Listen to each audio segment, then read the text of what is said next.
우리 시간에 그러면 함께 일어나셔서 하나님 말씀 같이 읽고 말씀 나누도록 하겠습니다. 오늘 함께 나눌 말씀은 출애굽기 12장 1절부터 14절까지 있는 말씀입니다.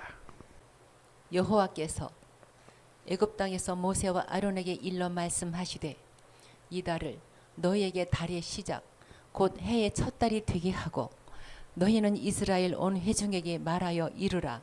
이달 열흘에 너희 각자가 어린 양을 잡을지니 각 가족대로 그 식구를 위하여 어린 양을 취하되 그 어린 양에 대하여 식구가 너무 적으면 그 집의 이웃과 함께 사람 수를 따라서 하나를 잡고 각 사람이 먹을 수 있는 분량에 따라서 너희 어린 양을 계산할 것이며 너희 어린 양은 흠 없고 1년 된 수컷으로 하되 양이나 염소 중에서 취하고 이달 열 나흘 날까지 간직하였다가 해질 때에 이스라엘 회중이 그 양을 잡고 그 피를 양을 먹을 집 좌우 문설주와 임방에 바르고 그 밤에 그 고기를 불에 구워 무교병과 쓴 나물과 아울러 먹되 날것으로나 물에 삶아서 먹지 말고 머리와 다리와 내장을 다 불에 구워 먹고 아침까지 남겨두지 말며 아침까지 남은 것은 곧 불사르라. 너희는 그것을 이렇게 먹을지니 허리에 띠를 띠고 발에 신을 신고 손에 지팡이를 잡고 급히 먹으라. 이것이 여호와의 유월절이니라. 내가 그 밤에 애굽 땅에 두루 다니며 사람이나 짐승을 막론하고 애굽 땅에 있는 모든 처음 난 것을 다 치고 애굽의 모든 신을 내가 심판하리라. 나는 여호와라.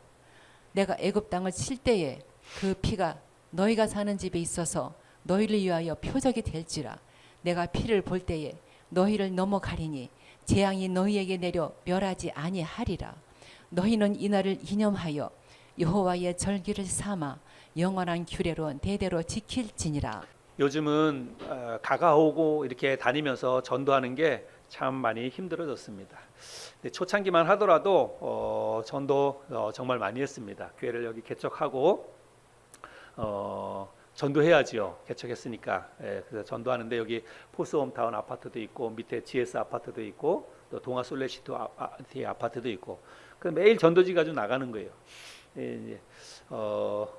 엘리베이터 타고 뭐 15층, 17층 올라가서 집집마다 돌아다니면서 전도지 나눠주고 또 아파트에서 또 다른 동으로 옮겨갈 때 사람 만나면 또 전도지 나눠주고 그러다가 쫓겨나기도 많이 쫓겨났습니다. 경비 아저씨들이 경비 그 모니터로 보다가 이제 수상한 사람이 왔다 갔다 하고 그러면 쫓아옵니다.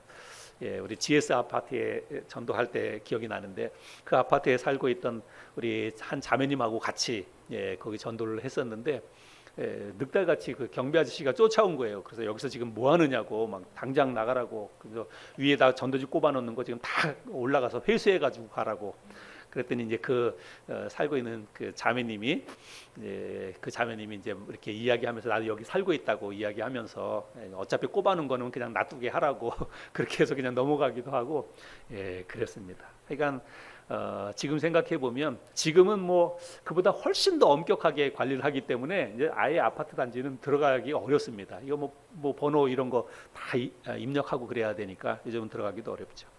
또 우리 성도님들하고도 한 달에 한 번씩 예배 끝나고 나면 이 주변에 계속 돌아다니면서 우리 전도하고 그렇게 했는데 코로나 겪고 나고 그러면서 이 전도도 다 못하게 되고 그랬습니다.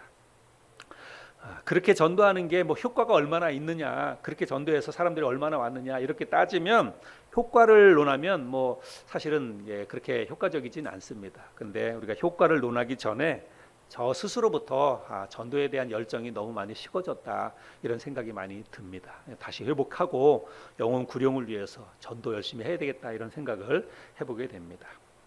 근데 아파트나 이렇게 주택을 다니다 보면 현관문에 교패가 붙여져 있습니다. 그렇죠? 어느 교회 다닌다고 하는 이 교패가 붙여져 있죠. 근데 이 교패가 현관문에 교패가 붙여져 있다는 것은 그게 뭘 의미하는 겁니까? 우리는 예수 믿는 사람들입니다. 우리는 예수 믿는 가정입니다. 우리는 이 교회에 다니고 있습니다. 이제 이런 의미로 교패를 붙이게 되는 거죠. 근데 교패를 붙일 때는 그런 의미만 있지는 않아요. 교패를 붙이는 것은 우리 집에 띵동하지 마세요. 예, 우리 집에다가 전도지 꼽아놓지 마세요. 예, 우리는 교회 이미 다니는 사람입니다. 이런 의미도 있다고 생각이 됩니다. 그래서 저도 실제로 이제 전도하다가 교패가 붙여 있는 집 그런 데는 그냥 안 하고 그냥 이렇게 건너가고 그럴 때가 많이 있었습니다. 오늘 말씀은 이스라엘 백성들이 출애굽을 하던 날에 있었던 아주 특별한 그런 이야기이지요. 우리가 그동안 하나님이 애굽에 내린 10가지 재앙에 대해서 우리가 살펴보았죠. 지난주에 마지막으로 장자의 죽음에 대해서 말씀을 살펴보았습니다. 그런데 이제 성경 출애굽기 말씀을 읽다가 보면 이 실제적인 장자의 죽음은 오늘 본문 말씀이 있고 나서 그 다음에 나와요. 그러니까 설교 순서대로 하면 10가지 재앙을 순서대로 쭉 하다가 그 9번째 재앙이 끝나고 나서 사실은 원래대로 하면 이제 10번째 재앙으로 넘어가야 되는데 9번째 재앙이 끝나고 나서 장자의 죽음 이 재앙이 임하기 전에 이 6월절에 관계된 오늘 본문 말씀이 거기에 끼어져 있습니다. 그래서 제가 지난주에 장자의 죽음을 이야기했는데 설교 순서로 보자면 이게 사실은 이제 뒤바뀐 것인데 그런 이제 왜 그런지 의미가 있는 거죠. 하나님이 애굽의 마지막 10번째 재앙인 장자의 죽음 재앙을 내리기 전에 이스라엘 백성들에게 특별한 의식을 행하도록 그렇게 하셨습니다. 그래서 애굽을 떠나는 출애굽하는 그 달을 첫 달로 삼고 그 달 열 나흘에 각 가정별로 그러니까 일단은 열흘째 되는 날에 각 가정별로 1년 된 흠없는 어린 순 양이나 염소를 한 마리씩 고르라 취하라 이렇게 이야기하고 있습니다. 그래서 각 가정별로 어린 양이나 염소 한 마리를 이제 일단 그 기르는 염소 중에서 한 마리를 찍는 거예요. 이제 그 해당되는 가장 그래도 괜찮은 그 어린 양 한 마리를 고르는 것입니다. 또 식구가 너무 적으면 이웃집하고 같이 합해서 한 마리를 이렇게 결정을 하라고 이야기를 합니다. 그렇게 해가지고 한 마리를 찍어놨다가 4일 뒤인 그달 14일에 그 어린 양이나 염소를 잡으라고 이야기를 합니다. 그래서 잡은 양이나 염소는 출애굽하는 날 그 밤에 출애굽은 밤에 이루어집니다. 그래서 출애굽하는 날 그날 저녁에 불에 구워서 남김없이 그거를 다 나눠 먹으라는 거예요. 그래서 이제 식구가 적으면 이웃집하고 같이 하라고 하는 이유는 뭐냐면 남기지 말라는 거예요. 그래서 먹을 만큼 식구 사람 수에 따라서 한 마리를 잡으라 이렇게 이야기를 한 것이죠. 그래서 만약에 그날 저녁에 잡아가지고 먹고 남으면 그거는 뭐 짊어지고 싸가지고 가지 말고 아침에 다 불에 태워서 없애버리라고 그렇게 이야기를 합니다. 그런데 먹을 때 아주 특별한 방법으로 이 어린 양이나 염소를 먹도록 하나님께서 그 특별한 방법을 가르쳐 주십니다. 8절부터 11절까지인데 자매님께서 또 8절부터 11절까지 말씀을 읽어 주시기 바랍니다. 그 밤에 그 고기를 불에 구워 무교병과 쓴 나물과 아울러 먹되 날것을 하나 무려 삶아서 먹지 말고 머리와 다리와 내장을 다 불에 구워 먹고 아침까지 남겨두지 말며 아침까지 남은 것은 곧 불사르라. 너희는 그것을 이렇게 먹을지니 허리에 띠를 띠고 발에 신을 신고 손에 지팡이를 잡고 급히 먹으라. 이것이 여호와의 유월절이니라. 예. 자, 여기 말씀해 보면 이 어린 양이나 염소를 불에 구워 먹는데 그거를 먹을 때에 무교병과 함께 먹으라라고 말하고 있습니다. 무교병이라고 하는 것은 누룩이나 효모를 넣지 않은 그런 빵을 말하고 있어요. 그냥 오늘날로 보자면 이스트 넣지 않고 만든 그런 빵입니다. 맛이 있을까요, 없을까요? 예, 뭐 밍숭맹숭하고 아무 맛도 없는 그런 이제 빵입니다. 그 빵만 하더라도 맛이 없는데 거기다 또 뭘 곁들여서 먹냐면 쓴 나물과 함께 먹으라라고 이야기하고 있습니다. 쓴 나물. 아마도 뭐 고수나 아니면 우리나라로 보자면 뭐 쑥 같은 거, 그것과 함께 먹으라라고 이야기를 합니다. 그러니까 고기를 급하게 먹는데 그런 이제 맛없는 빵하고 또 거기다가 덧붙여서 쓴 나물하고 이렇게 먹으라고 이야기합니다.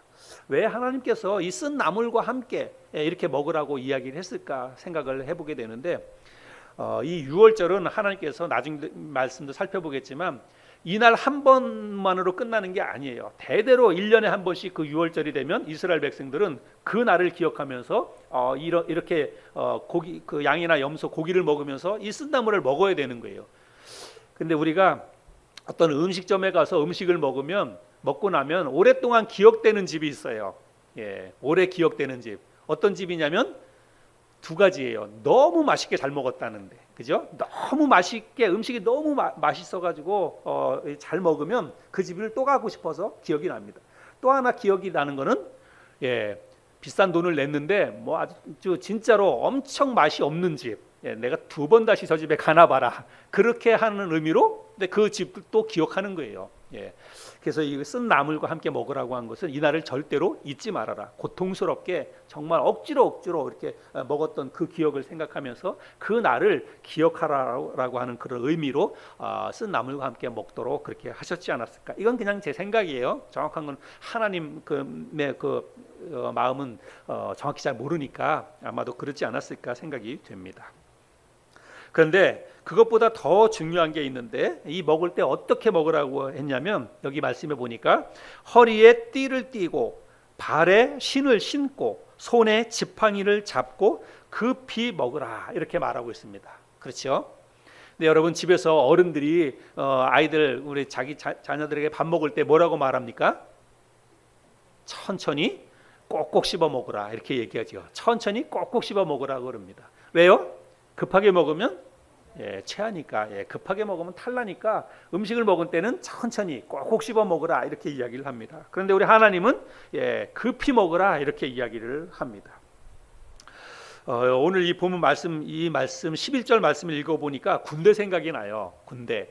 여기 지금 허리에 띠를 띠고 발에 신을 신고 손에 지팡이를 잡고 급히 먹으라 이 말은 군대에서 이게 완전 군장을 하고 이 철모가 굉장히 무겁거든요. 근데 철모 쓰고 그다음에 여기 요대 탄띠 차고 총 메고 그렇게 이 음식을 먹을 때가 있어요. 그 훈련 상황에서 비상이 걸려가지고 바로 출동을 앞둔 그런 상황에서는 그렇게 군화도 다 신고 그렇게 해가지고 음식을 먹을 때가 있습니다. 마치 그와 같은 거예요. 지금 이스라엘 백성들이 마치 이제 전쟁에 나가는 것처럼 전투를 치르는 것처럼 급하게 완전 무장을 한 상태에서 음식을 먹으라고 그렇게 하나님께서 말씀을 하고 있습니다. 하나님께서 이렇게 급하게 음식을 먹으라고 하신 이유는 먹고 체하라고 그렇게 한 게 아니라 급하게 그 밤에 이 음식을 먹고 빨리 애굽을 탈출해서 나가야 하기 때문에 하나님께서 그렇게 하신 것입니다. 이제 하나님께서 곧 죽음의 사자를 애굽에 내보내시게 되는 거예요. 그러니까 죽음의 사자가 너희에게 오기 전에 빨리빨리 이렇게 해서 음식을 먹고 그렇게 나가라. 근데 음식을 이렇게 급한 상황에서 뭘 먹을 겨를이 어디 있어요? 그렇죠? 우리가 생각해 볼 때 너무 급하고 그러면 뭐 음식 먹는 뭐 겨를이 어디 있습니까? 그냥 나가는 게 더 낫잖아요. 근데 하나님은 이렇게 어린 양이나 염소나 이거를 잡아서 음식을 먹고 우리 다른 의미도 있지만 이걸 꼭 챙겨서 먹고 나가도록 하나님이 하셨는데 이것 하나님의 특별한 배려라고 생각을 합니다. 그 밤에 나가서 이제 광야 생활이 이제 본격적으로 시작이 되는 거잖아요. 아마도 나가서 처음부터 막 허기지고 그런 상황에 나갔다면 아마 이스라엘 백성들이 그것도 견디기가 힘든 그런 상황이었을 것입니다. 어찌됐든지 하나님께서 특별한 배려로 이스라엘 백성들에게 이렇게 음식을 먹고 나가도록 그렇게 해주시지 않았나 생각이 됩니다. 그런데 이런 특별한 방법으로 음식을 먹는 것보다 더 중요하게 우리가 해야 할 일이 있습니다. 이스라엘 백성들이 그것은 양이나 염소를 잡아서 먹기 전에 먼저 그 짐승의 피를 양이나 염소의 피를 어떻게 하라고요?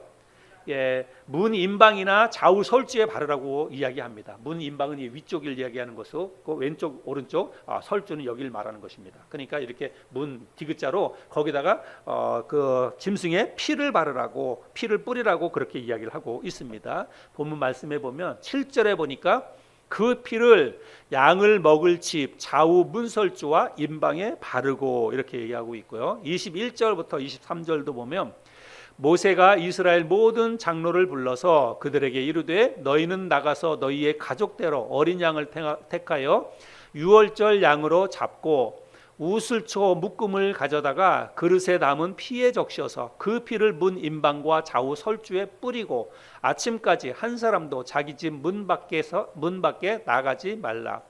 여호와께서 애굽 사람들에게 재앙을 내리려고 지나가실 때에 문 임방과 좌우 문설주에 피를 보시면 여호와께서 그 문을 넘으시고 멸하는 자에게 너의 집에 들어가서 너희를 치지 못하게 하실 것임이니라. 그래서 이 우슬초라고 하는 것은 그냥 풀이에요. 풀. 그 풀에다가 짐승의 피를 이렇게 적셔가지고 그거를 문인방에 이렇게 뿌리라는 것입니다. 어떤 데는 바르라고 그랬는데 뭐 이렇게 바를 수도 있고 아니면 그걸 가지고 이렇게 뿌릴 수도 있고 그렇겠죠. 그래서 이렇게 문에다가 피를 바르도록 하나님이 그렇게 하셨습니다. 하나님이 죽음의 사자를 보내서 이제 애굽의 모든 장자를 치실 때에 이스라엘 백성들도 그 애굽 땅에 지금 살고 있잖아요. 같은 애굽 땅에 살고 있는 것입니다. 그래서 그들과 함께 섞여 살고 있던 이스라엘 백성들의 집을 하나님께서 구별하는 표시를 내기 위해서 어린 양이나 염소의 피를 이스라엘 백성들의 집 문에다가 바르도록 그렇게 하셨다는 것입니다. 자, 그러면 이제 죽음의 사자가 애굽 전역을 돌아다니겠지요. 하나님의 명을 받은 사자들이 돌아다닐 때에, 그래서 이제 장자를 칠 때에 현관문에 짐승의 피가 뿌려져 있는 그 집은 어떻게 하는 거예요? 그냥 지나가는 것입니다. 죽음의 사자가 그거를 하나님이 주신 표시로 보고 그 집에는 장자가 있어도 그 죽음의 재앙이 머물지 않도록 하고 그 집은 그냥 넘어가는 것입니다.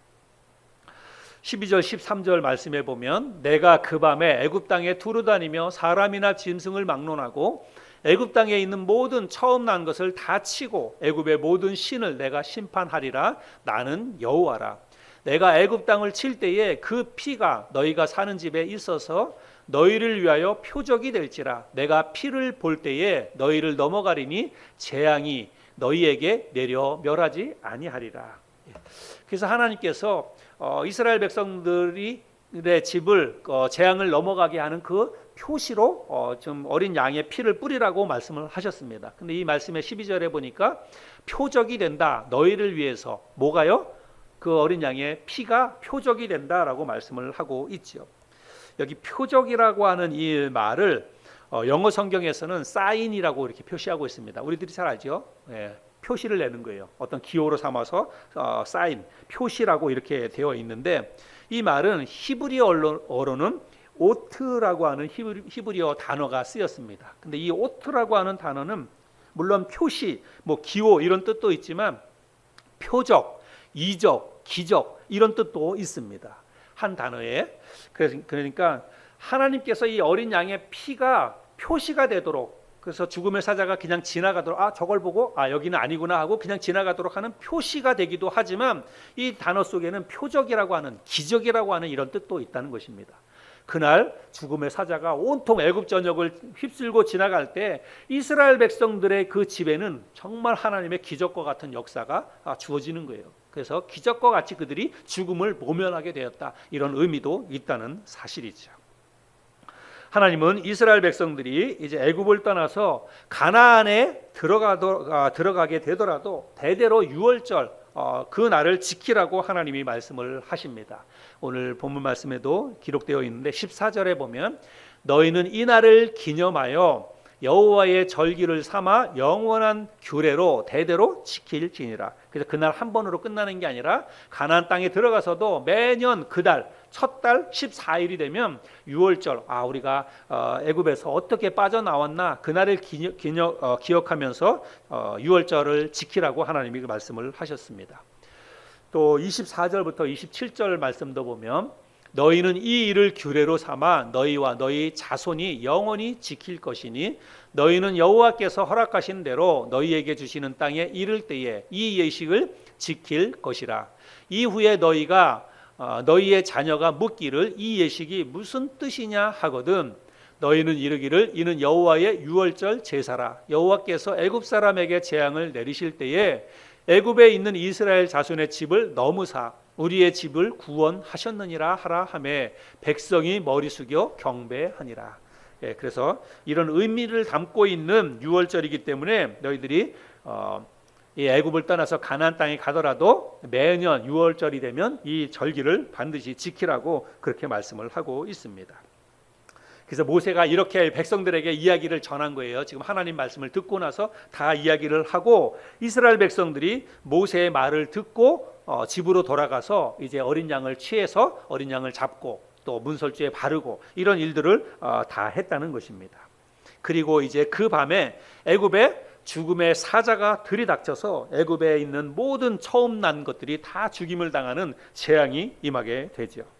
그러나 이스라엘 백성들 가운데에서는 단 한 사람도 또 단 그 짐승 한 마리도 상하는 일이 없이 이스라엘 백성들이 애굽을 무사히 탈출해서 나오게 됩니다. 우리가 지난주에 살펴보았지만 이스라엘 백성들이 애굽을 떠나 나올 때에 그 숫자가 얼마나 돼요?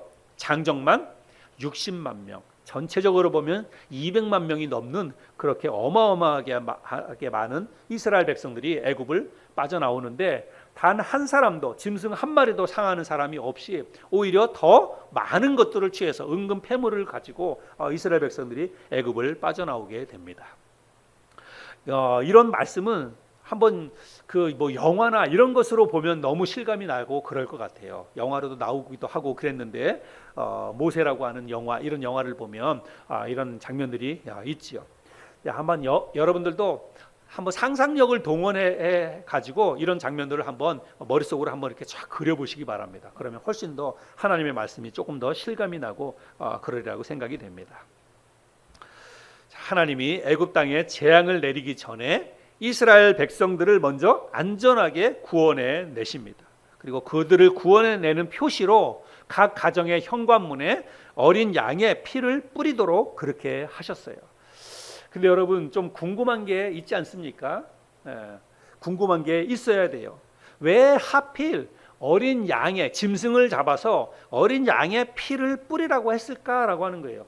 여러분 이거는 표시예요. 표시. 죽음의 사자가 애굽 땅에 임해서 애굽에 있는 모든 장자와 그다음에 짐승의 처음 난 것을 다 죽이는 그런 재앙이 임할 때에 이스라엘 백성들을 구별하는 표시를 하나님이 주셨다는 거예요. 그러면 그냥 이스라엘 백성들의 집을 표시하는 거라면 여러분 그러면 뭐 얼마든지 다른 방법으로 할 수 있어요. 우리 기생 라합의 경우를 우리가 알잖아요. 기생 라합의 경우에는 뭘 표시로 집에 달았냐면 붉은 줄을 달았습니다. 높은 곳에서 줄을 매달아서 달았어요. 마치 그런 것처럼 이스라엘 백성들의 집에 뭐 붉은 줄을 하나 매단다든지 아니면 앞에다가 뭐 손수건 하나를 건다든지 그것도 표시가 너무 두드러지게 날 것 같으면 그냥 문에다가 이렇게 뭐 V자 표시 하나만 딱 해놓으면 되는 거예요. 그러면 지나가는 죽음의 사자가 그걸 보고 여긴 아니구나. 아니면 뭐 돌을 하나 세워놓는다든지 자기네들끼리 표시를 해가지고 정해서 뭔가 표시만 하나 딱 정하면 되는 거 아니에요, 그죠? 그런데 굳이 짐승을 잡아서 또 그 피를 갖다가 다 뿌리고 여러분 이게 얼마나 번거롭습니까? 그리고 사실은 또 얼마나 이게 뭐 흉측스럽고 정말 좀 섬뜩하죠. 짐승의 피를 막 다 발라넣었으니까. 근데 왜 하나님께서 다른 표시가 아니라 이런 짐승을 잡아서 짐승의 피를 뿌리라고 했을까? 여러분 이게 우리가 궁금해야 합니다.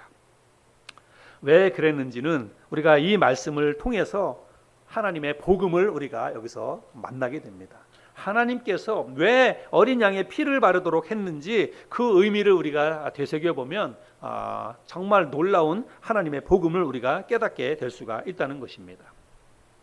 우리가 지금 함께 나누는 말씀은 출애굽기 말씀입니다. 구약 성경이에요.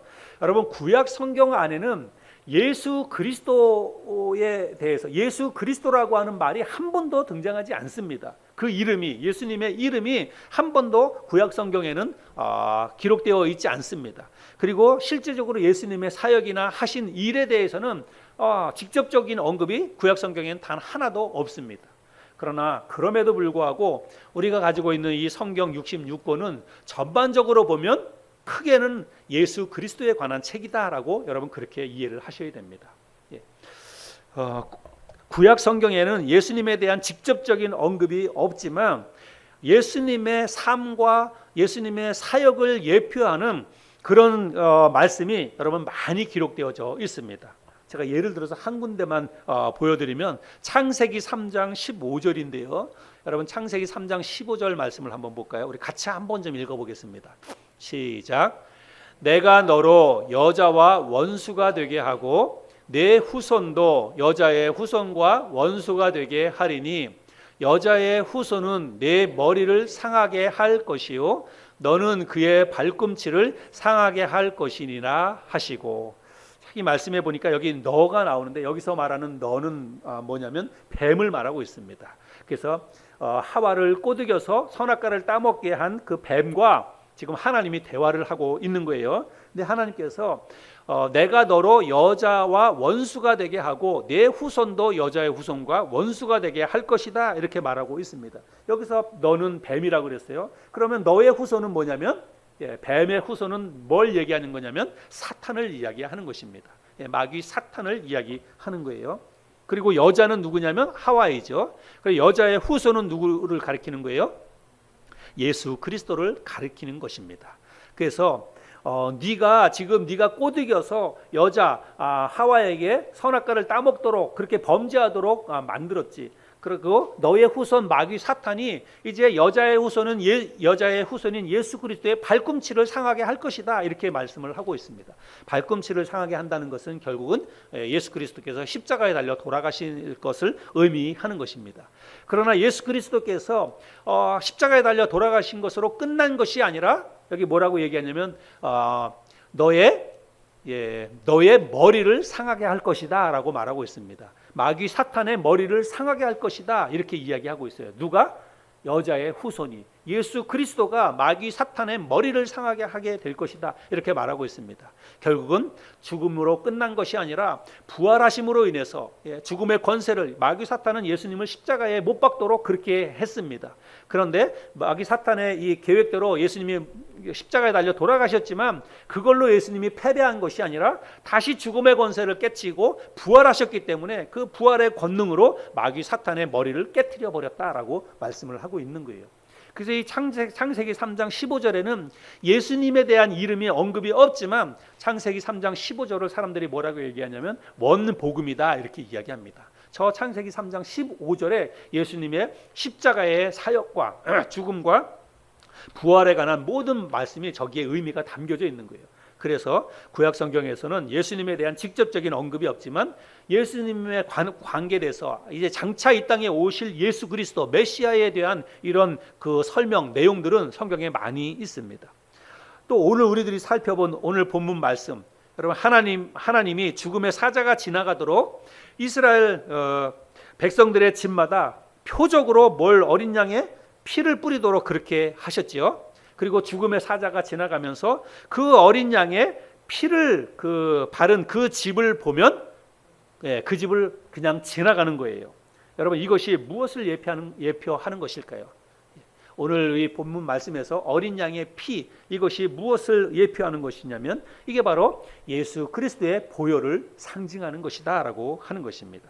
그래서 누구든지 오늘날에 예수 그리스도의 피를 바르면 예수 그리스도의 피를 뿌린 자는 그 예수님의 보혈로 말미암아서 죄 씻음을 받는다는 것입니다. 그래서 그 사람은 마지막에 하나님의 재앙과 하나님의 심판이 이 땅에 임할 때에 그렇게 예수 그리스도의 피 뿌림을 받은 사람, 예수 그리스도의 보혈로 말미암아서 구원받은 사람들은 하나님의 진노, 하나님의 재앙이 넘어간다는 것입니다. 이것을 하나님께서 미리 이 출애굽기에 있었던 이 사건을 통해서 이걸 예표로 우리에게 가르쳐 주셨다는 그런 사실입니다. 이런 의미로 볼 때 여러분 다른 것으로 표시할 수 있는 방법이 있을까요? 다른 것으로는 이거를 표시할 수가 없는 것입니다. 우리 하나님의 입장에서 보자면 하나님께서는 처음에 천지 창조를 하셨을 때부터 이 땅을 구원하는 방법으로 하나님께서 생각하신 것은 뭐예요? 의로우신 독생자, 당신의 독생자 예수 그리스도를 통해서 예수 그리스도의 십자가의 보혈을 통해서 이 온 인류를 구원하시겠다고 하는 하나님의 계획이 있었다는 것입니다. 그런데 구약 시대 때는 아직까지도 하나님의 때가 아니고 아직까지도 그 일은 너무나 먼 거예요. 그런데 하나님께서 그것을 구약에 있는 이 사람들에게도 이것을 미리 가르쳐 주기 위해서 하나님이 이런 계획을 하시고 이런 일들을 하나님께서 지금 실행을 하신다는 그런 의미인 것입니다. 그래서 하나님은 유월절 이 사건이 퍼포먼스를 통해서 장차 당신의 독생자인 예수 그리스도가 유월절 어린 양의 역할을 하게 될 것을 하나님께서 미리 이 구약 시대 사람들에게 보여주셨다는 것입니다. 그래서 누구든지 그리스도의 피를 바르면 죽음의 재앙이 그를 넘어간다는 것을 예표로 보여주셨다는 것입니다. 여러분, 유일하게 예수 그리스도의 피가 하나님의 진노를 피하는 표적인 줄로 믿으시기를 바랍니다. 누구든지 예수 그리스도의 피를 통하지 않고는 하나님의 심판과 하나님의 진노를 피할 길이 없다는 것입니다. 예수 그리스도의 피가 하나님의 진노를 피하는 유일한 표적이 된다라고 하는 사실을 우리가 오늘 이 말씀을 통해서 다시 한번 깨닫게 되는 것이죠. 이사야 53장에 보면 이런 말씀이 있습니다. 우리 자매님이 한번 좀 읽어주세요. 이사야 53장 1절부터 7절까지의 말씀입니다. 우리가 전한 것을 누가 믿었느냐? 여호와의 팔이 누구에게 나타났느냐? 그는 주 앞에서 자라나기를 연한 순 같고 마른 땅에서 나온 뿌리 같아서 고운 모양도 없고 풍채도 없은즉 우리가 보기에 흠모할 만한 아름다운 것이 없도다. 그는 멸시를 받아 사람들에게 버림받았으며 간고를 많이 겪었으며 질고를 아는 자라. 마치 사람들이 그에게서 얼굴을 가리는 것 같이 멸시를 당하였고 우리도 그를 귀히 여기지 아니하였도다. 그는 실로 우리의 질고를 지고 우리의 슬픔을 당하였거늘 우리는 생각하기를 그는 징벌을 받아 하나님께 맞으며 고난을 당한다 하였노라. 그가 찔림은 우리의 허물 때문이요 그가 상함은 우리의 죄악 때문이라. 그가 징계를 받음으로 우리는 평화를 누리고 그가 채찍에 맞음으로 우리는 나음을 받았도다. 우리는 다 양 같아서 그릇 행하여 각기 제 길로 갔거늘 여호와께서는 우리 모두의 죄악을 그에게 담당시키셨도다.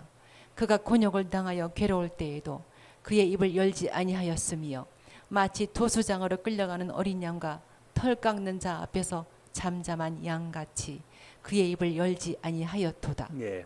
자, 우리가 지금 읽었던 이 말씀은 이사야 말씀이에요. 이사야 선지자가 하신 말씀인데 이사야 선지자가 이 말씀은 하시고 나서 예수님이 언제 오셨냐면 그 이후로 한 1500년 후에 예수님이 이 땅에 오셨습니다. 그러니까 1500년 전에도 이사야 선지자가 우리가 지금 읽었던 이 말씀을 읽으면 여러분 이 사건이 지금 어떤 사건이에요? 그리고 누구를 향해서 말씀하시는 것입니까? 예수 그리스도께서 사람들에게 붙잡혀서 끌려가서 도수장으로 끌려가는 것처럼 끌려가서 십자가 위에서 달려 돌아가시는 그 내용이에요. 예, 전 뭐 누가 봐도 그렇게 이해할 수 있는 그런 말씀인데 예수님이 이 땅에 오시기 전에 이미 1500년 전에 이미 저런 말씀이 예수님과 관계된 이 말씀이 구약 성경에 저렇게 기록되어져 있다는 것입니다.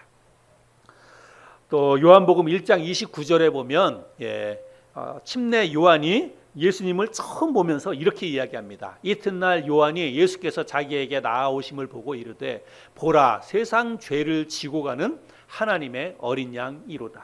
예수님을 보면서 침례 요한이 예수님에 대해서 뭐라고 얘기하냐면 보라 세상 죄를 지고 가는 하나님의 어린 양이로다. 그래서 예수 그리스도가 유월절 어린 양의 모습으로 이 땅에 오셔서 이 세상에 있는 모든 사람들을 하나님의 진노가 그냥 넘어가도록 그 사람에게 그냥 지나가도록 당신이 직접 그 피를 흘리고 돌아가셨다라고 하는 것을 이야기하고 있습니다.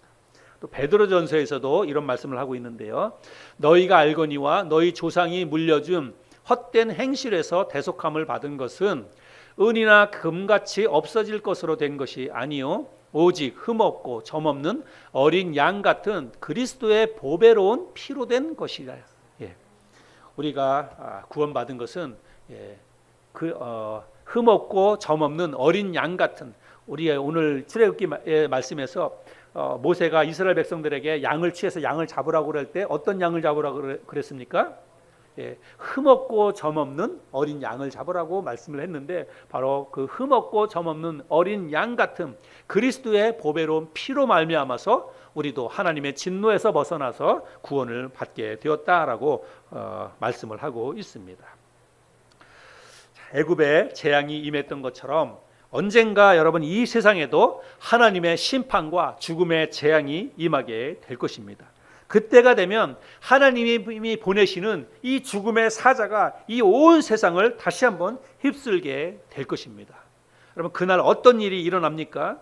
그날도 죽음의 사자가 여기저기를 살피고 다니다가 누구든지 어린 양의 피를 바른 사람, 어린 양 되시는 예수 그리스도의 피로 말미암아서 죄 사함을 받은 사람, 그런 사람들에게는 그 죽음의 사자가 그 피를 보고, 예수 그리스도의 피를 보고 그냥 넘어가지요. 그러나 그렇지 않은 사람들에게, 어린 양의 피로 피뿌림을 받지 않은 사람, 피를 바르지 않은 사람, 그런 사람에게는 죽음의 재앙이 임하게 될 줄로 믿습니다. 무서운 지옥의 형벌이 그런 사람들에게 주어지게 되는 것입니다. 요한일서 1장 7절에 그 아들 예수의 피가 우리를 모든 죄에서 깨끗하게 하실 것이요 라고 말씀하고 있습니다. 우리가 하나님의 진노를 피할 수 있는 유일한 길은 오직 예수 그리스도의 피밖에는 없습니다. 내가 이 세상에서 아무리 의롭게 살고 아무리 선한 일을 많이 하고 내가 정말 착하게 살고 법을 다 지키고 산다 할지라도 여러분, 그것은 구원의 조건이 될 수가 없습니다. 하나님의 진노를 피할 수 있는 그 길이 되지 못합니다. 하나님의 진노를 피할 수 있는 유일한 방법, 죽음의 사자가 우리를 넘어갈 수 있는 유일한 방법은 바로 예수 그리스도의 피를 발라야 된다는 것입니다. 예수 그리스도의 십자가의 보혈의 공로를 우리가 마음속에 믿고 거듭나야만 우리가 하나님의 진노에서 벗어날 수 있다는 사실입니다. 제가 질문합니다. 여러분은 예수님의 피로 죄 용서함을 받으셨습니까? 예수 그리스도의 피를 여러분 정말 바르셨습니까? 예수 그리스도의 십자가에 예수님이 십자가에 달려 피 흘려 죽으신 그 사실을 내가 개인적으로 내 마음속에 믿고, 예수님이 내 죄를 위해서 십자가에 달려 돌아가셨구나, 나를 구원하시기 위해서 죄 없으신 예수 그리스도께서 내 죄를 대신해서 십자가에 달려 돌아가셨구나, 그 사실을 여러분 마음속에 믿고 예수님을 내가 마음속에 받아들입니다. 예수 그리스도를 내 삶의 주님으로 내가 받아들입니다. 그렇게 예수님을 마음속에 받아들이고 영접하는 그런 시간들이 여러분에게 있었습니까? 여러분, 그게 바로 예수님의 피를 내가 바른다는 의미인 것입니다.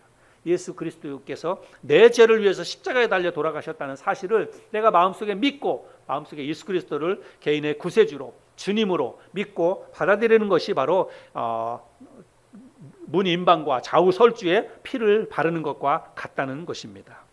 여러분이 정말로 예수 그리스도를 마음속에 그렇게 받아들였다면 마지막 하나님의 재앙과 하나님의 진노가 이 땅에 임하는 그때에 우리에게는 하나님의 진노, 하나님의 심판이 그냥 넘어갈 줄로 믿습니다. 죽음의 사자가 예수 그리스도의 피를 보고, 예수 그리스도의 보혈을 보고 우리를 넘어갈 줄로 믿습니다.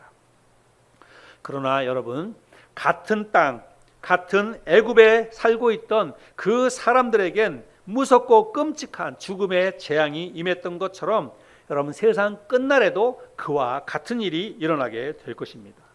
무슨 말씀입니까? 우리와 같은 곳에 사는 사람, 우리와 같은 땅에 살고 있고 같은 집에 살고 있는 사람 중에도 아직 어린 양의 피를 바르지 않은 사람, 예수 그리스도를 개인의 구세주로 믿고 받아들이지 않은 사람에게는 죽음의 사자가 임하게 된다는 사실입니다. 오늘 우리가 이 말씀을 통해서 우리는 단지 출애굽기에 기록된 예전에 있었던 성경의 이야기로만 이 말씀을 이해하면 안 됩니다. 이 말씀을 오늘 이 시간에 우리에게 주어지는 하나님의 말씀으로 받아들여야 되고, 우리에게 일어날 사건으로 이 말씀을 이해해야 한다는 것입니다. 오늘이라도 당장 하나님의 마지막 심판의 날이 여러분 언제일지 우리가 어떻게 합니까? 그 날은 정해지지 않았어요. 그 날짜를 정해가지고 언제 이 세상의 끝이 온다 이렇게 말하는 것은 이단입니다. 성경에 그런 날짜가 언급이 되어 있지 않기 때문이에요. 그러면 성경에 마지막 하나님의 재앙의 심판의 날, 이 세상 끝날이 언제일지 모른다는 것은 그저 앞으로도 많이 남았다, 내가 살아가는 내 당대에는 그런 일이 있지 않을 것이다, 이렇게 생각할 수도 있지만, 여러분 반대로 오늘이라도 내일이라도 당장 그 일이 일어날 수 있다는 사실입니다. 성경에 기록되어 있지 않는 것은 언제 그 날이 다가올지 모른다는 것입니다. 하나님께서 이 세상을 심판하시겠다라고 작정을 하시면 그날 밤에 죽음의 사자가 이 땅을 휩쓸고 가게 될 것이고, 같은 땅 같은 곳에 살고 있다 할지라도 어린 양의 피를 바르지 않은 사람에게는 무서운 지옥의 형벌이 그때부터 시작이 된다는 사실을 우리가 절대로 잊어서는 안 됩니다. 그래서 우리가 해야 될 것은 그 아직까지 예수 그리스도의 십자가를 믿지 않는 사람, 아직까지 예수 그리스도의 십자가의 보혈로 구원받지 않은 사람들을 위해서 간절히 기도하고 어떻게 해서든지 그들을 다시 주님께 인도하기 위해서 우리가 기도하며 복음을 전해야 한다는 사실입니다.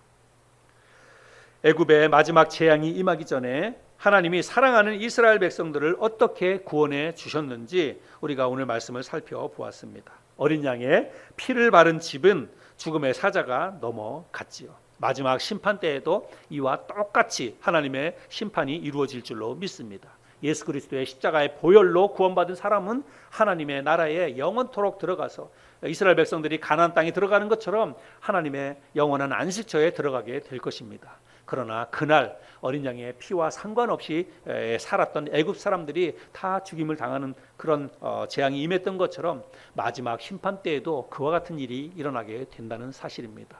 우리가 구원에 이르지 못한 우리의 가족들, 또 내가 알고 있는 사람들, 그저 우리가 그냥 막연하게 생각할 것이 아니라 정말 구체적으로 하나님 앞에 간절한 마음을 가지고 저들을 위해서 기도해야 합니다. 그리고 좀 기회가 있을 때에 하나님께서 아직까지 우리에게 기회를 주실 때에 그들에게 복음을 전하고 교회 가서 예수 믿고 우리가 함께 신앙생활 하자고 권면하고 더 힘써서 그와 같은 일들을 해야 될 줄로 믿습니다.